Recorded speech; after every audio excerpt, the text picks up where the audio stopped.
SmackDown was hectic. Let's talk about it. So,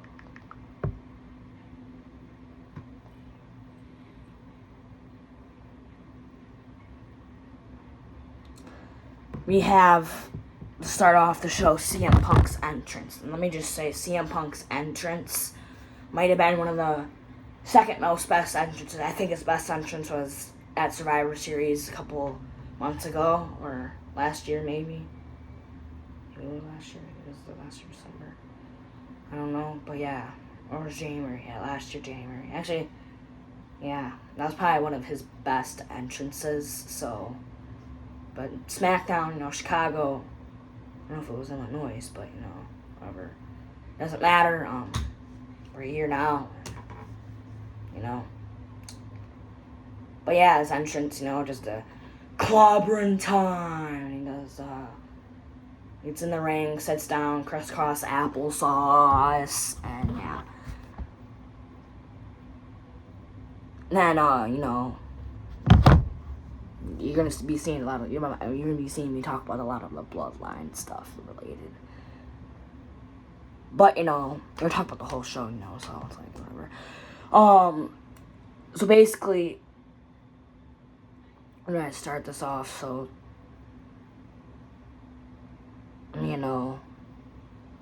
CM Punk's like,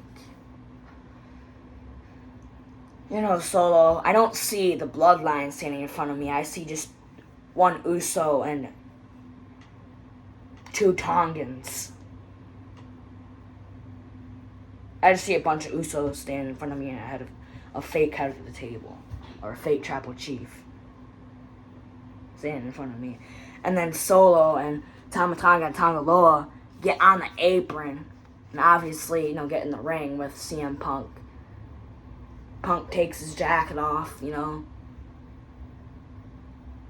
Until Cody Rhodes comes out. Has a baseball bat in hand, gives CM Punk a baseball bat. He's like, I already dealt with one head of the table. I already beaten one head of the table.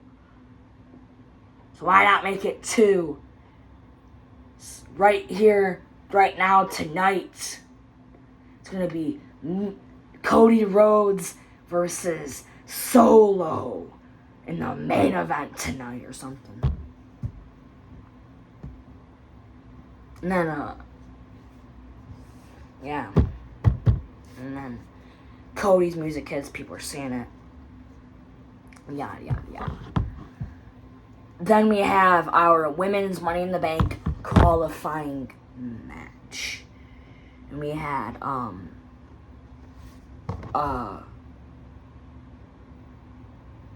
Chelsea Green versus Bianca Belair versus Michin. I gotta give this props. Punches by Michin to Bianca, and then Chelsea did a suicide dive to Bianca, and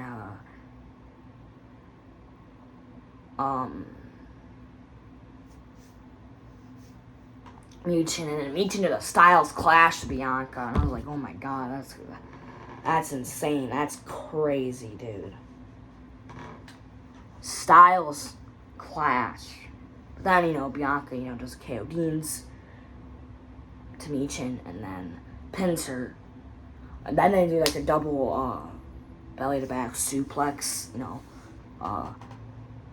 Bianca, I think, has, Michin has Bianca, and then Bianca has Chelsea, and they did that, and then Bianca, as I said, does a KO Beans to Michin, and then, starts,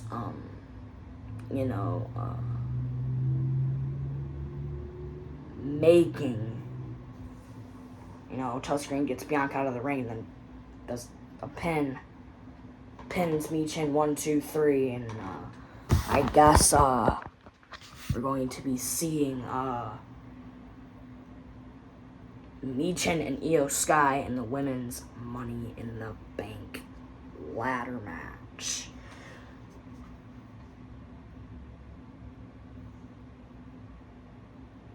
That's gonna be awesome. Io Sky and Chelsea Green gonna tear the house down as always. And we have our men's Money in the Bank qualifying match up following that. So, we had Randy Orton versus Tama Tonga versus Carmelo Hayes.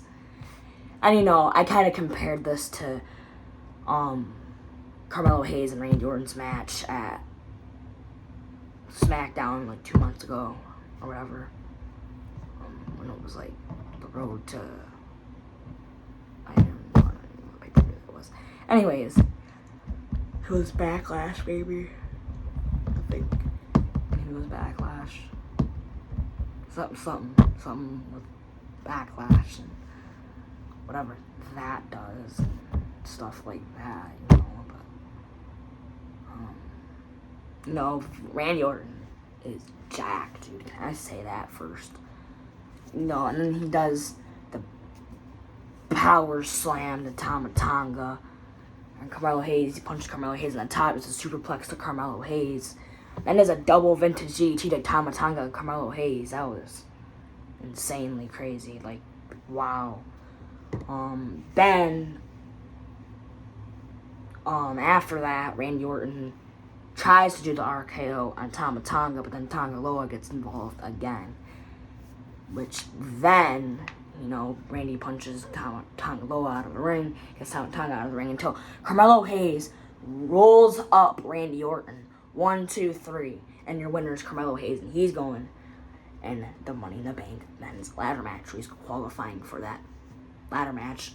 So right now it's Jey Uso and Carmelo Hayes. That's it. As of so far. Lately, I think now what they're gonna do is have, I can't say it. I'm gonna have to wait till my predictions.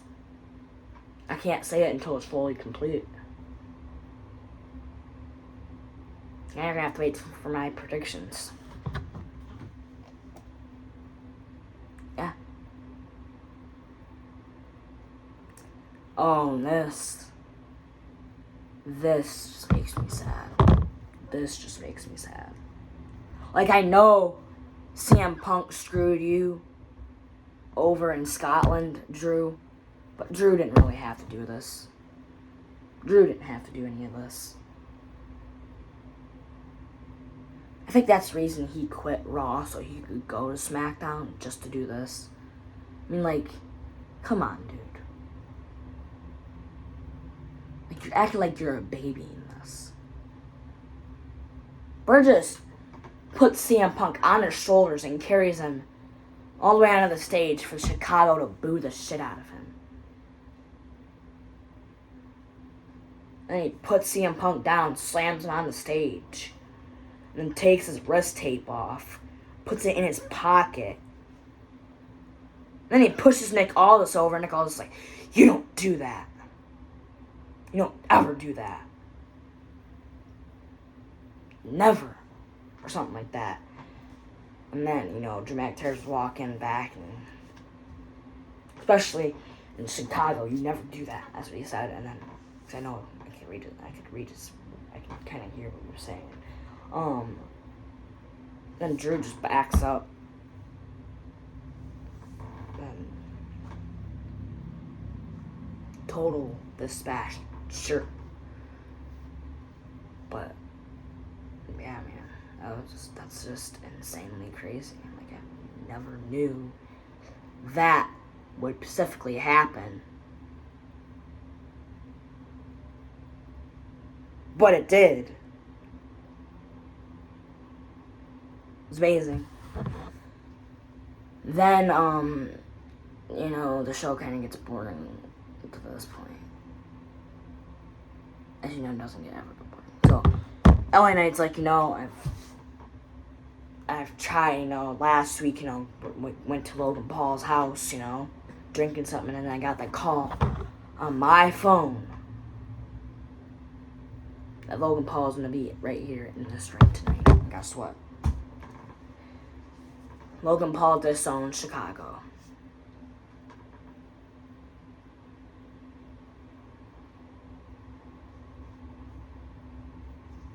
So I'm going to make this.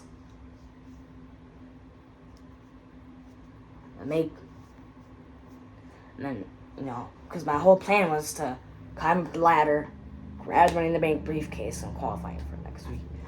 And it's a cat. And then Santos Escobar comes out and he's like, not only do you have to deal with Logan Paul, we have to deal with me too. And LA Knight's like, you know what? I don't care about you. Actually, I'm looking past you right now. To look, and then Santos just kicks LA Knight in the leg. And then he punches L.A. Knight. Then LA Knight gets Santos Escobar out of the ring. Leaves Logan Paul no choice to come back out. Get LA Knight shoulder first into the post. And then glop the fucking shit out of him. And literally knock out LA Knight. He knockout punched LA Knight. So now he's got that in his books. He can go tell Jake Paul he knocked out LA Knight, which I'm sure he doesn't give a shit. But who the fuck cares? Should have done it to Santos Escobar. But, anyways, yeah. Then we have another triple threat. This is seems like to be the show of the triple threats here. We have Kevin Owens versus Andre versus Grayson Waller. Now, let me tell you.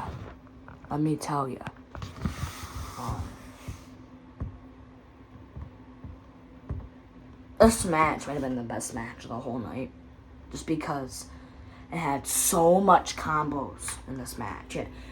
Andre doing a big boot to Grayson Waller, and then Kevin Owens comes back with a big boot on the apron to Andre, which then Kevin Owens just clotheslines Andre in the ring.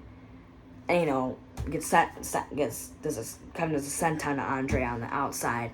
Then Kevin Owens is gonna do whatever, Kevin Owens then does a swanton bomb to Andre, which then they do this power bomb superplex. Kevin Owens power bombs Andre, and then Andre does a superplex to Grayson Waller. Grayson Waller runs out of the ring, running around the ring. I don't know why. And then Kevin Owens does a swanton bomb to Andre. He has a bad leg, so he's gonna pin Andre. But then, guess who breaks it up? Grayson Waller. He actually pulls Kevin Owens out of the ring, wrenches his bad leg. Then, he tries to do the rolling stunner thingamajiggy, which then got reversed into Andre's finisher, the underhook, twisting neck breaker, or whatever it was called. But, yeah, I keep changing this. But yeah. Crazy stuff. Crazy stuff. Then we get into this.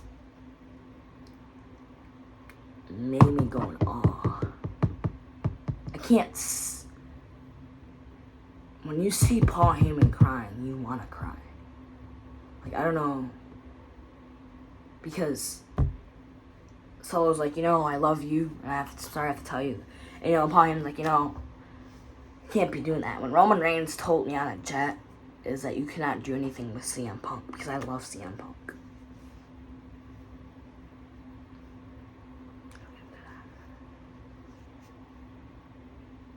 I love CM Punk. You can't do anything. And Cody, just leave Cody for Roman Reigns when he comes back. And Solo's like, yeah, that's where I'm going to have to stop you there. Paul, I'm going to have to tell you this because I love you. But listen. I'm afraid to tell you this, but Roman Reigns is not coming back anymore. I'm sorry. And Solo's music hits, he comes out, and yeah. Then we had, Paul Heyman hug CM Punk he's like, I needed that. And, when I'm in my car, I listen to the radio, and I'm like, tonight on SmackDown is CM Punk in his hometown, Chicago.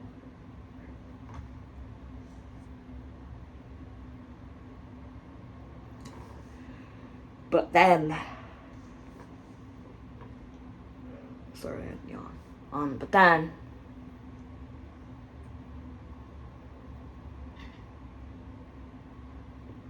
that made Solo mad.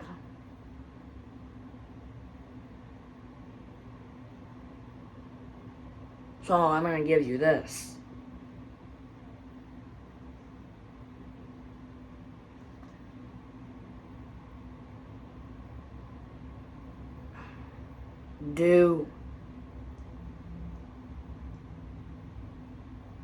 We have all this security coming here. I advise you, because I don't want us one Samoan and a bunch of Tongans coming at you. So please, I advise you, because I love you, CM Punk, to get the hell out of here now.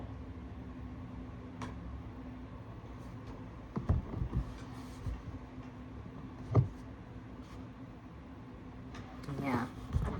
Then we have Cody Rhodes, the American Nightmare, facing Solo Sikoa, what we thought that was going to be the match, and it was. And all it was a time for the Bloodline to interfere, but we'll get to that in a minute. A new Bloodline member, which we'll also get into that in a minute also. So, you have Cody getting Solo into the steps, flipping over the steps, getting him into the other steps, flipping over the steps, and then getting him in the ring, looking for a crossroads. From all of a sudden, Tama Tonga and Tonga Loa come out, and they're just punching on Cody till Randy and Kevin Owens come out, and Kevin Owens is kind of limping in the ring, But, Randy's punching Tama Tonga in the corner, and then Tonga Loa's punching Kevin in the corner. It was once Kevin punching Tonga Loa in the corner, but then Tonga Loa punched Kevin in the corner. Which then leads out to Kevin Owens doing a stunner to Tonga Loa on the outside, and then leading Randy to do an RKO to Tama Tonga on the outside. I mean, not on the outside, in the ring, which then lead Tama Tonga to go to the outside.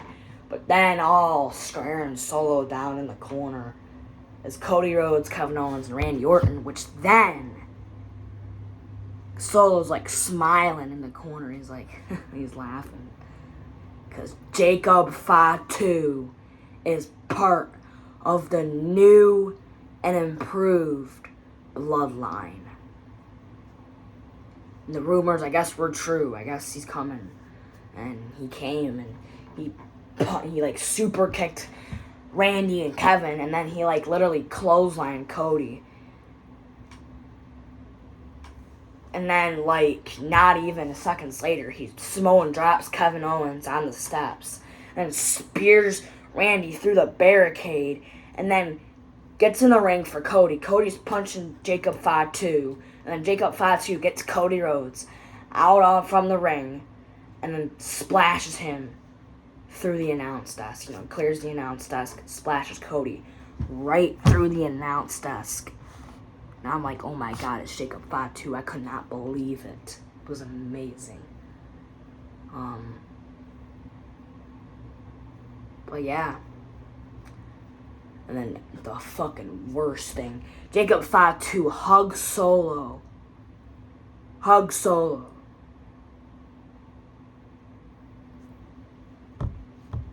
And then, literally, after he hugs him, gives this some respect.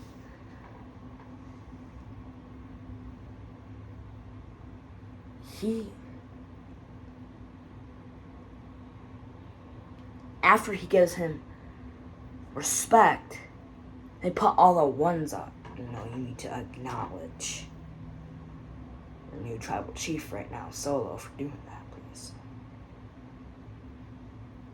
But I'm not going to acknowledge him.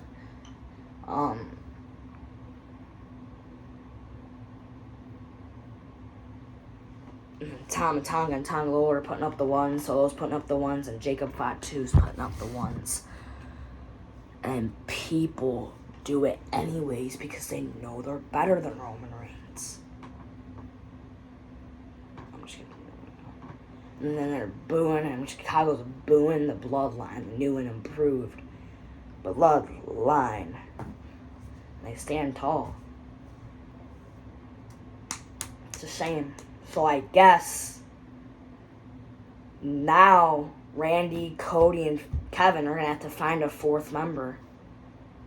They're going to have to do it. It's going to be a 9-man tag match at probably Money in the Bank. If I will say it's going to be a 9-man tag match at Money in the Bank, as I'm looking in this camera right now. They will say that. Because I think it's going to be Jacob Fatu. Actually, I think Sami Zayn might get involved in this. Because Sami and Kevin Owens, they're both in their hometown, technically. Sami Zayn's hometown. His hometown is Montreal. Kevin's in his hometown, Toronto, right? Not really. But, I think Sami Zayn and Kevin Owens are going to team up. Sami's going to go away from Raw for a little bit. Just for this. Team up with Kevin Owens, Randy, and Cody. It makes sense now, right? Or, because, Jey Uso's doing the Money in the Bank stuff. You can't really team up with them. So, that's not what's going to happen. Because you already know that Cody's team's going to lose at Money in the Bank. Because you got the Bloodline to at least win one match. Let the Bloodline to at least win one match at Money in the Bank. And I think that's what's going to happen. Is they're going to win at Money in the Bank.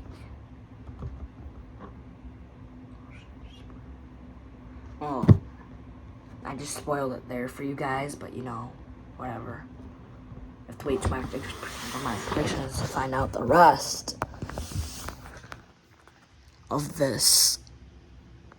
But yeah, hopefully you liked today's video. And we say,